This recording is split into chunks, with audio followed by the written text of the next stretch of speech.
बच्चों, आज हम बात करेंगे आपके जैव प्रक्रम बायो का ये चैप्टर है आपका। तो जैव प्रक्रम में जो बात करेंगे हम आज करेंगे बच्चों पोषण की। पोषण मतलब है आपका भोजन जो हम ग्रहण करते हैं, उस ग्रहण करे हुए भोजन से जो हमें एनर्जी प्राप्त होती है, वो पूरी प्रक्रिया कहलाती है हमारी पोषण। यानी कि ये ऐसी प्रोसेस है जहाँ पर से कि हम भोजन ग्रहण कर रहे हैं और उससे हमें ऊर्जा मिल रही है। तो बच्चों, जो जीव जो है अपना भोजन स्वयं बनाते हैं, अपना भोजन स्वयं बनाने का मतलब है कि वो वातावरण से जो अकार्बनिक पदार्थ है उन पदार्थों से मिलकर अपना कार्बनिक पदार्थ बनाते हैं, ऐसे जीव कहलाते हैं स्वपोषी। और इस प्रकार का पोषण जिसमें कि वो अकार्बनिक पदार्थों से अपना भोजन बना ले रहे हैं, ऐसा पोषण कहलाता है बच्चों स्वपोषी पोषण। तो स्वपोषी जो जीव होते हैं वो होते हैं हरे पौधे। इस पृथ्वी में केवल हरे पौधे और कुछ ब्लू ग्रीन एल्गी जो हैं वो अपना भोजन स्वयं बनाने की क्षमता रखते हैं। इसके अलावा जितने भी जो जीव हैं वो सभी की सभी प्रत्यक्ष या अप्रत्यक्ष रूप से ग्रीन प्लांट्स में निर्भर रहते हैं अपने भोजन के लिए। तो बच्चों, क्या होता है स्वपोषी पोषण में?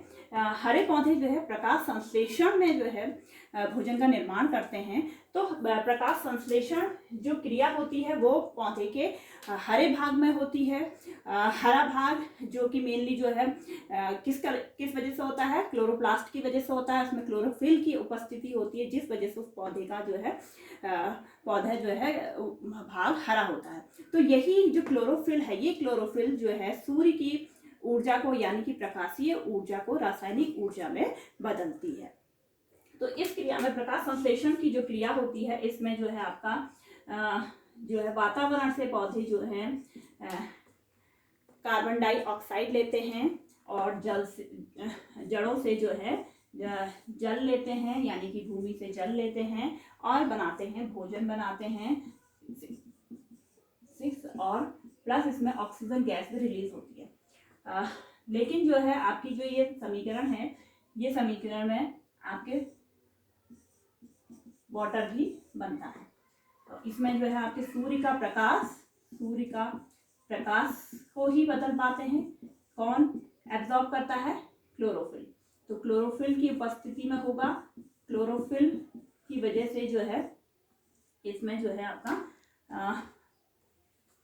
भोजन का निर्माण होगा प्रकाश संश्लेषण की क्रिया में। तो यहाँ पर जो क्लोरोफिल है वो प्रकाशीय ऊर्जा को एब्जॉर्ब कर रहा है। साथ में यहाँ पर इसके बाद इसमें जो जल है वो और ऑक्सीजन है वो अणु भी आपस में आयंस के रूप में टूट जाते हैं। और यहाँ पर साथ में ये जो कार्बन डाइऑक्साइड है इसका भी अपचयन होकर भोजन का निर्माण होता है। तो 3 प्रकार की चीज़ें हो रही हैं। सबसे पहले क्लोरोफिल के द्वारा प्रकाशीय ऊर्जा को लिया जा रहा है और जल के अणु जो है आयंस के रूप में टूट रहे हैं और कार्बन डाइऑक्साइड जो है वो आपके भोजन के रूप में या कार्बोहाइड्रेट्स के रूप में जो है उसका अपचयन हो रहा है। तो इस प्रकार का पोषण जहाँ पर कि अपना भोजन स्वयं बनाया जाता है वो पोषण कहलाता है स्वपोषी पोषण। और जो स्वपोषी पोषण जो है इसके बाद जो है हरे पेड़ पौधे ही केवल स्वपोषी पोषण कर पाते हैं। तो सभी की सभी जीव जो है प्रत्यक्ष अप्रत्यक्ष रूप से हरे पेड़ पौधों पर डिपेंड रहते हैं अपने भोजन के लिए। तो ऐसा भोजन जिसमें कि वो अपना स्वयं से कार्बनिक पदार्थ नहीं बना पाते हैं बल्कि उसके लिए पेड़ पौधों पर डिपेंड रहते हैं, इस प्रकार का पोषण कहलाता है हमारा विषमपोषी पोषण। और ये जो पोषण है विषमपोषी पोषण ये सभी जीवों में होता है। इस आधार पर जो है हम विषमपोषी पोषण को जो है हम फिर कैटेगराइज करते हैं। विषमपोषी में हम कैटेगराइज करते हैं शाकाहारी जीव ऐसे जीव हैं जो केवल अपने भोजन जो है केवल पेड़ पौधों से ही प्राप्त करते हैं, उन्हें हम शाकाहारी कहते हैं। मांसाहारी जो कि अपना जीव जो है दूसरे जानवर से प्राप्त करते हैं, वो जीव कहलाते हैं हमारे मांसाहारी।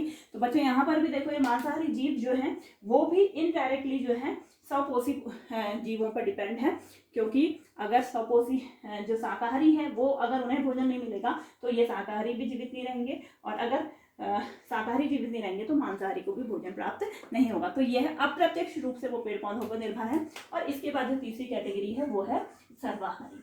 सर्वाहारी जो कि अपना भोजन जो है पौधों से भी और दूसरे जीव से भी प्राप्त करते हैं, दूसरे जीव को भी अपने भोजन में लेते हैं, तो वो कहलाते हैं हमारे सर्वाहारी।